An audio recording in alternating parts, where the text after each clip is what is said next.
In the silence of a quiet Virginia home, a family was living through something no one on the outside could fully see. A once promising political figure, a devoted mother known for holding everything together, and two teenagers asleep just rooms away. By the early hours of April 16, 2026, that home would become the center of a devastating tragedy, one that police say unfolded during a bitter separation and ended with a murder-suicide. What makes this story even harder to grasp is how many warning signs were already there, hidden behind court filings, personal struggles, and a life slowly unraveling out of public view. This is not just a headline. It's the story of a family that fell apart in the most unimaginable way. This case centers on Justin Fairfax, a former public official whose life once unfolded in the spotlight, and his wife, Cerina Fairfax, a respected dentist and mother known within her community for her care and dedication. In April 2026, authorities in Fairfax County responded to an emergency call from inside the family's home. What they found would quickly draw national attention. Cerina Fairfax had been killed, and Justin Fairfax was also dead at the scene. Investigators later confirmed it as a murder-suicide that occurred during a period when the couple was separated and navigating an intense divorce process. Reports indicate their children were inside the home at the time, adding another layer of devastation to an already heartbreaking situation. According to coverage from outlets like Reuters and the Associated Press, the incident did not come out of nowhere. It followed months of escalating personal and legal strain, including disputes over custody and living arrangements. Minutes after midnight, with his teenage children at home, police say former Virginia Lieutenant Governor Justin Fairfax repeatedly shot his wife in the basement before running upstairs and turning the gun on himself. I think this is going to be our subject. He's got a firearm with him, self-inflicted gunshot wound to the head. It happened kind of spontaneously within the same few minutes or two, while the 16-year-old son was trying to render aid and check on his mother and call 911 at the same time. Authorities say the 47-year-old Fairfax was in a highly contentious divorce with his wife, Cerina, a dentist.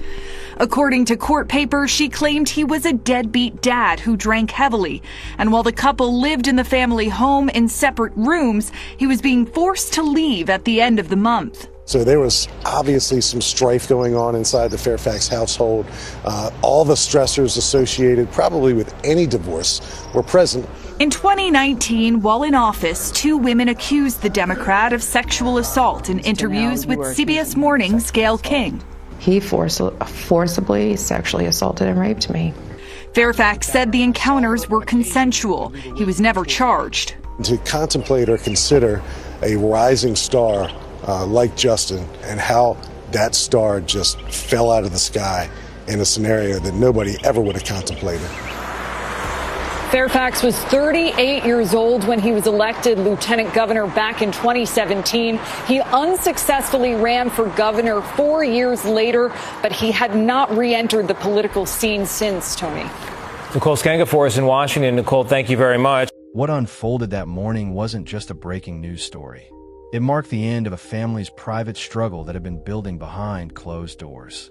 Before we get into the details, we'd like to welcome you to our channel, True Crime Diaries, where we break down real cases, shocking crimes, and the hidden details behind the headlines. If you find these stories insightful, make sure to subscribe and turn on notifications so you don't miss a new case. These are real events and real lives affected, so stay with us as we get into today's case. Before his life became defined by controversy and tragedy, Justin Fairfax was widely recognized as a rising figure in American politics. Born in 1979 in Pittsburgh, he built a career as an attorney and former federal prosecutor, earning a reputation as an accomplished and highly educated professional. His political breakthrough came in 2017, when he was elected Lieutenant Governor of Virginia. When he took office in January 2018, he became the second African American in the state's history to win a statewide election, a milestone that placed him in the national spotlight. At the time, Fairfax was viewed as part of a new generation of leadership. He was relatively young, Ivy League, educated, and positioned within a major political party, with many observers considering him a potential future candidate for higher office. However, His trajectory shifted sharply in 2019, when two women publicly accused him of sexual assault related to incidents from 2000 and 2004. Fairfax denied the allegations, and no criminal charges were filed, but the controversy significantly damaged his political standing and public image. He later ran for governor in 2021, but finished with a small share of the vote, marking a clear decline from his earlier prominence.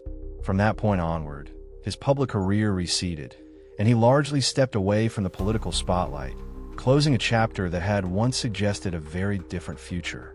We have more now of our interview with Meredith Watson, telling the story she revealed after Dr. Vanessa Tyson publicly alleged that Virginia Lieutenant Governor Justin Fairfax sexually assaulted her. Watson claims that Fairfax raped her in 2000 when they were both students at Duke University. She and Tyson say they have never met. Justin Fairfax denies their allegations, adamantly so. Watson says that the Me Too movement gave her hope that her voice would finally be heard. She also believes her past is getting unfair attention. You know, the thing you keep hearing from most men, certainly after the Me Too movement, is that a woman can make a charge and a man has no defense. And when we get into your word against his, why are you more credible than he is? I don't have anything to gain by coming forward. The only thing coming forward has done is invited criticism and chaos and scrutiny of me and put me under a microscope. And it's been difficult enough what I've gone through the last 20 years. I didn't need this, but I had to tell the truth. Because there have been published reports about an ex-boyfriend who took out a peace order, which is a form of a restraining order in the state of Maryland. He claims you damaged his car, that you threatened to commit suicide, that you held him hostage. And you know, when you talk about your past being scrutinized, that is certainly something that's been brought up, that you have financial problems, that you've been involved in a messy relationship with the father of your daughter. How do you respond to those allegations? What does that have to do with what happened to me in 2000? I don't want to give breath to the smears that were put out, whether they're truth or lies. I don't want to give power to Justin and what he's done and act like I have to defend myself. I don't have to defend myself because nothing in my life that happened after that night is relevant to what happened that night. I want the people of Virginia to know the truth, and I would like the Virginia legislature to do the right thing. So when you saw Vanessa Tyson's allegation, you thought what? I broke down into tears because I feel guilty. Why do you feel guilty? It happened to her after it happened to me.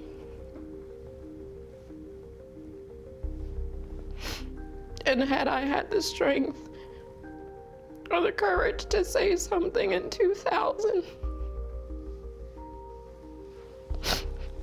maybe it never would have happened to her.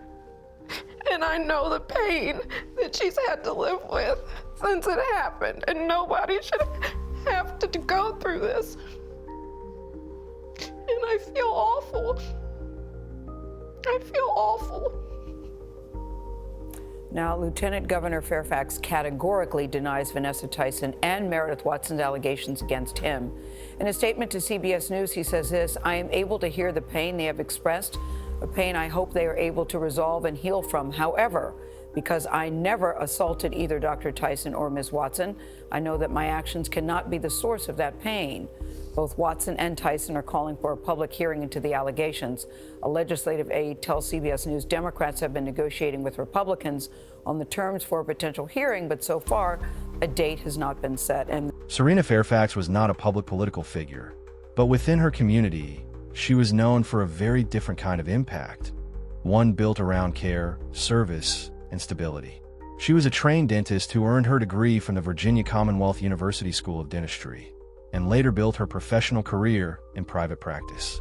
She also co-founded and operated a dental practice, where she worked directly with patients for years, focusing on everyday care rather than public recognition.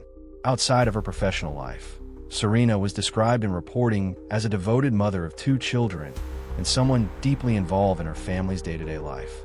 Friends and community members characterized her as grounded and compassionate, with a strong focus on her children's upbringing and education. In contrast to the political attention surrounding her husband, Cerina largely stayed out of the public spotlight.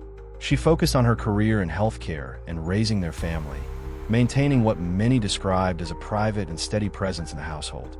By the time of the events in 2026, she was in the middle of a difficult separation process, with legal proceedings related to divorce and custody underway, an already strained personal situation that would later become part of a much larger tragedy. When Cerina Fairfax and Justin Fairfax first built their life together, it looked like a story of shared ambition and stability. The two met while studying at Duke University, a connection that eventually led to their marriage in 2006.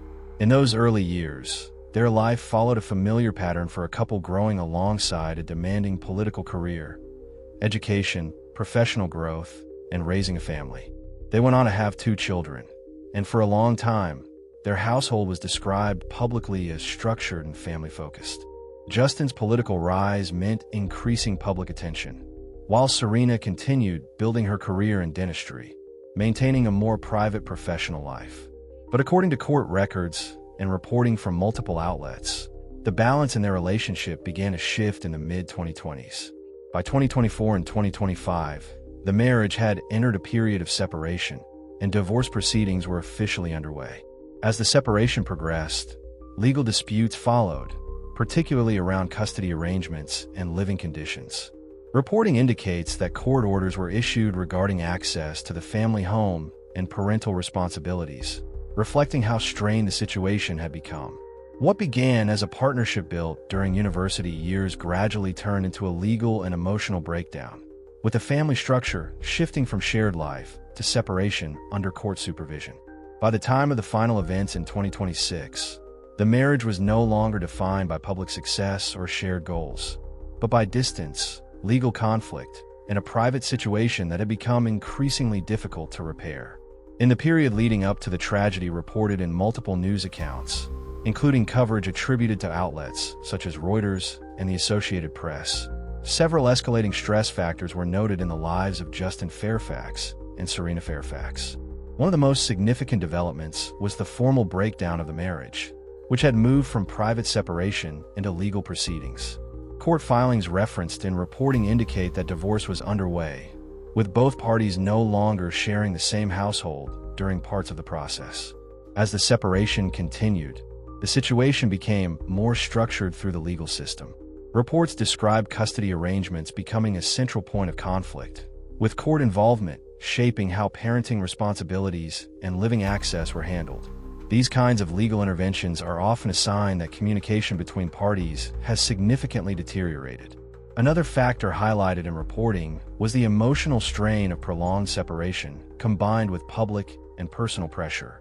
Fairfax, once a public political figure, had already experienced a major shift in his professional life years earlier, and accounts suggest that the accumulation of personal setbacks and private conflict created a highly unstable environment. Importantly, neighbors and community-level observations referenced in reporting described the household as increasingly isolated during the separation period, with interactions between the two becoming more limited and formalized through legal channels rather than personal communication. Taken together, these warning signs, legal disputes, custody tension, emotional distance, and prolonged separation, formed a pattern often seen in high-conflict domestic breakdowns. While none of these factors alone predict a tragedy, the combination reflected a situation that had become increasingly difficult for the family to stabilize before the final events reported in April 2026. It was just after midnight in Fairfax County when what should have been a quiet residential night turned into a scene that would later shock the entire community. Inside the home of Cerina Fairfax and Justin Fairfax, tensions that had been building for months reached a final breaking point. According to police reports and court-related details cited in multiple news investigations, the couple was separated but still living under the same roof during ongoing divorce proceedings at the time. Authorities later stated that the confrontation happened inside the home's basement, where Cerina was fatally shot. After the initial attack, Justin Fairfax moved upstairs to a bedroom, where he died from a self-inflicted gunshot wound. Their teenage children were inside the house during the incident. One of them made the emergency 911 call that brought police rushing to the scene. When officers arrived, they discovered two separate areas of the home marked by the unfolding tragedy. First the basement, then the upstairs bedroom, confirming what investigators would later classify as a murder-suicide. What makes the timeline even more devastating is what was happening legally at the same time. Court documents referenced in reporting show that Fairfax had recently been ordered to vacate the home due to the ongoing divorce process, with a deadline approaching in the final weeks of April 2026. In the aftermath, investigators also noted that the situation was not a sudden, isolated event, but part of a longer pattern of domestic conflict, legal pressure, and emotional breakdown leading up to that night.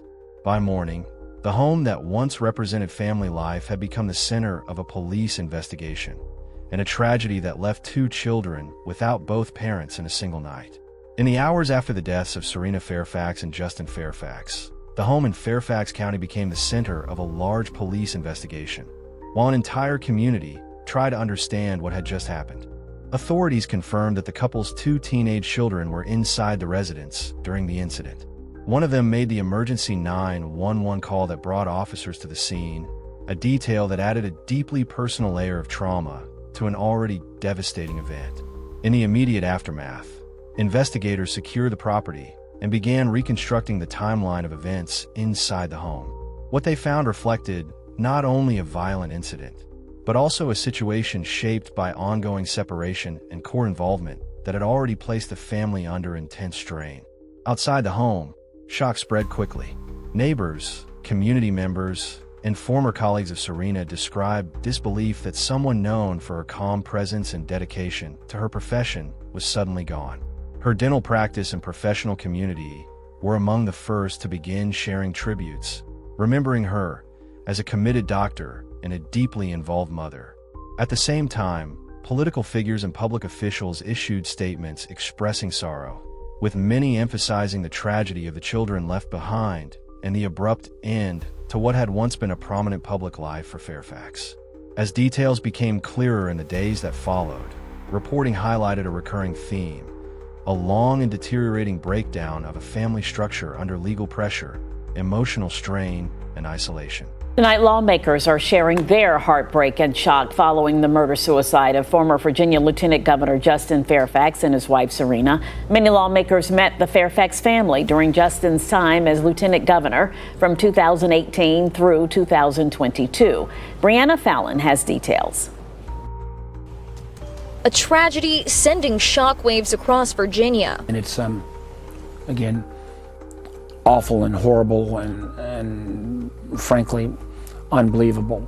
As the Commonwealth learns more about the shooting, Virginia lawmakers who worked closely with Fairfax are speaking out, including Senator Mark Warner, who worked with Fairfax over the years, notably during Warner's re-election campaign in 2014. I'm still just processing this, for an awful lot of us that worked with Justin. He was an enormous talent, and I just can't imagine what his family's going through. Warner says he's interested to see what comes out of the shooting investigation, noting his thoughts are with the family. I'm not sure if we'll ever find out all the reasons why, but I am going to look forward to the investigation and what it discovers. But it's a huge tragedy, not only for his family, but I know for the many, many, many Virginians who cared deeply about him. Senator Tim Kaine also spoke about the shooting this morning, calling it heartbreaking. Senator Warner and I, we were very heartbroken about this. I don't know more to say than that, but it is truly tragic. It's truly tragic. But Senators Warner and Kaine are just a few Virginia politicians speaking in wake of the tragedy. 13 News Now spoke with Lieutenant Governor Ghazala Hashimi this afternoon. She says her heart is with the family as we learned more on the investigation. My heart is with his loved ones, especially with the children. We know how hard this is for the family and all who loves and care for them. Brianna Fallon, 13 News Now. And Fairfax served as Lieutenant Governor under former Governor Ralph Northam. In a statement to 13 News Now, Northam said in part, "I had the privilege of getting to know the Fairfaxes while our families served together," adding he's, quote, "praying for the entire Fairfax family during this incredibly difficult time." While investigators continued reviewing evidence, the public focus gradually shifted from the shock of the event itself to the human cost, especially for the two children now left to process the loss of both parents in a single night. What remained after the headlines faded was not just a case file, but a family permanently altered, one remembered by colleagues, neighbors, and the public as a reminder of how private struggles can unfold far beyond what anyone sees from the outside. When investigators and reporters began piecing together what led to the deaths of Cerina Fairfax and Justin Fairfax, no single explanation emerged. Instead, the picture formed from multiple overlapping pressures that have been building over time. Public reporting based on police statements and court records points first to a high-conflict divorce process. The couple was legally separated, and proceedings were actively underway, including disputes over custody and living arrangements. These are often some of the most emotionally charged stages of a separation, especially when children and shared property are involved. Another factor highlighted in investigative coverage was the court-managed structure of their separation, which included legal requirements tied to residence and parenting responsibilities. Reports indicate there were deadlines and formal orders that increased pressure on both parties as the situation progressed. From a broader perspective, analysts of domestic violence cases note that periods of forced separation under legal conflict can intensify emotional instability, especially when communication is reduced to legal channels rather than personal dialogue. In this case, reporting suggests the relationship had already shifted fully into that phase. There is also the background context of Justin Fairfax's earlier public and professional decline, which some reports reference when describing his personal circumstances leading up to 2026. While not directly causal, it forms part of the broader life stress environment described in coverage. Importantly, investigators have not framed the case around a single clear motive in a simple sense. Instead, the most responsible interpretation, based on available reporting, is that this was the result of cumulative pressure points, legal conflict, emotional breakdown, separation stress, and escalating domestic instability. What stands out most in analysis is not one decisive moment, but the gradual collapse of structure over time. A marriage transitioning into litigation, a household divided by court orders, and two lives moving through a process that had become increasingly difficult to control or reverse. In the end, the case is often described not as something driven by one event, but as a chain reaction of unresolved strain reaching its final, irreversible point. When the news cycle moved on from the deaths of Cerina Fairfax and Justin Fairfax, what remained was not just a case file or a series of headlines, but a family permanently altered in a single moment that unfolded inside their own home in Fairfax County. In the days that followed, investigators confirmed the structure of what had happened, but they could not undo its impact. Two parents gone, and two children left to process a reality that arrived without warning. Reporting from multiple outlets, including Reuters and the Associated Press, emphasized that the incident occurred during an ongoing separation and legal process, underscoring how deeply the situation had already fractured before that final night. Beyond the official findings, what lingers most is the human scale of it all. Cerina's life was rooted in her work, her patience, and her role as a mother. Justin's path had once been defined by public service and political ambition, but in the end, those identities were overshadowed by a private collapse that unfolded away from cameras and public speeches. As tributes were shared and statements released, the focus gradually shifted from how it happened to what it left behind, a reminder of how fragile stability can become when communication breaks down and conflict is left unresolved for too long. And for those looking back on this case, the lasting question is not about headlines or positions held, but about the quieter warning it leaves behind, that some struggles do not announce themselves loudly, and by the time they are visible to the world, the outcome may already be irreversible. In the end, this story is not only about loss. It is about how unseen pressures inside a family can reach a point where everything changes in a single night, leaving behind silence where a life once stood. That concludes today's case, but the story doesn't end here. There are still countless voices unheard, stories hidden in the shadows, and truths yet to be uncovered. Here at True Crime Diaries, we are committed to digging deeper, presenting the facts, honoring the victims, and keeping their memories alive. If this story resonated with you, subscribe, like, and turn on notifications so you never miss a new episode. Thank you for watching, and we'll see you in the next case. Hey everybody. I wanted to just hop on and make a short statement because tweeting will never be able to say how I feel. First and foremost, I am heartbroken and devastated for the Fairfax children. I thought the statement put out by DeMatha High School, which is a high school that Justin attended, it's a Catholic high school here in this region, was a good one. That was the Justin we all knew. The guy full of hope and promise and gifts and possibilities for his future. All of that changed in 2019 when Justin was lieutenant governor. The second thing I want to say is Cerina Fairfax. Anyone who knew her knew she was an amazing woman.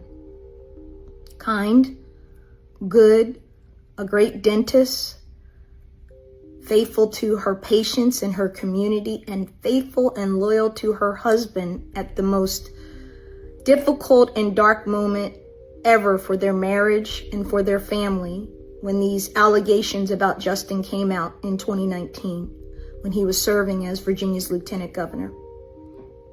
Cerina didn't deserve her ending. Cerina did not deserve what Justin did to her. Those of us who talked to Justin as late as Monday or Tuesday of this week or were in often contact with him knew that he was depressed, knew that he was in darkness, knew that he was dealing with everything he had lost, feeling that there was no hope. And all of us tried to encourage him to get help, to get back in the arena, to not give in, and to do something good through all of this. Something he called the culture of cruelty. He wasn't able to turn that corner. But none of that justifies murdering his wife while their children slept in the home and leaving his children holding the bag in something that is unthinkable and unimaginable for someone in their 30s, 40s, 50s to handle, much less two teenagers who now don't have parents. I would ask those of you on social media to just stop with the ugliness, the vitriol, the name calling, the judgments, because you don't know this family and you don't know what was going on. What you know is the outcome, and it is tragic and horrible and something none of us that knew them ever thought was possible.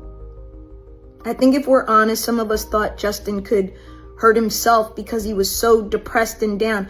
Up until Tuesday of this week, one of the last things Justin said to me was, I need somebody to help me to prove my innocence. I can't get my life back until somebody stands up for me. I had done so in a Washington Post piece in 2022, but I had done all I could do.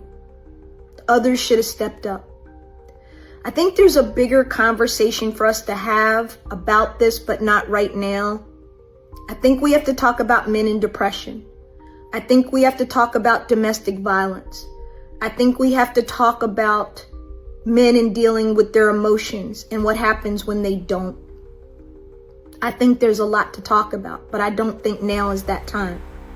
I think the Fairfax children are what we all need to focus on. And they have two really good families in their mother's family and their father's family who will get them through this and who will love them and care about them. And that's what I care about. I'm angry at Justin. I'm in shock. I'm appalled. I don't know what to say. I keep asking, what more could I have done? How did I not see this coming? We're all asking ourselves that. We're never going to get an answer. But I want to be unequivocal to those of you, again, who are really saying unkind, nasty things about those of us who knew Justin and were his friends and who loved him and cared about him and who were trying to get him on the other side of this. There is no excuse for what he did. It is unconscionable, immoral, wicked, vile. Give me words. But none of that's going to bring Cerina back, and none of that's going to bring Justin back. I pray for those kids, and I pray for healing for them that's supernatural, because they're going to need it, because this is one of those things that's going to be with them for the rest of their days. They lost 2 parents in a matter of moments, in a horrific way. And I pray that the community cares for them, and that all of us will care for them. Lauren Burke, thank you for your faithful service of years as Justin's publicist and as a dear sister and friend. You and I went through a lot together in trying to get this brother back together and get his life together. And I know we've talked and we're both struggling with this. I can't imagine how his family feels. I can't imagine how his fraternity brothers feel. And to Cerina's family and to her friends and her community and her employees, my heart hurts for you. She was a wonderful woman. I had the blessing of meeting her. Quiet, gentle, good, a great mom, a good woman. She did not deserve this. There is no excuse. There is no justification. It's just horrible.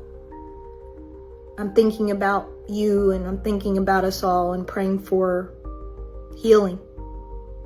And I pray that we take something out of this, that we really need to rethink our public discourse and our public life, and how we handle politicians and people who run for office or people who are in office. They're people too. And they have wives, and they have children, or they have husbands, and they have children. We need to think about that. That's all I want to say for now. God bless you, and God bless the Fairfax kids.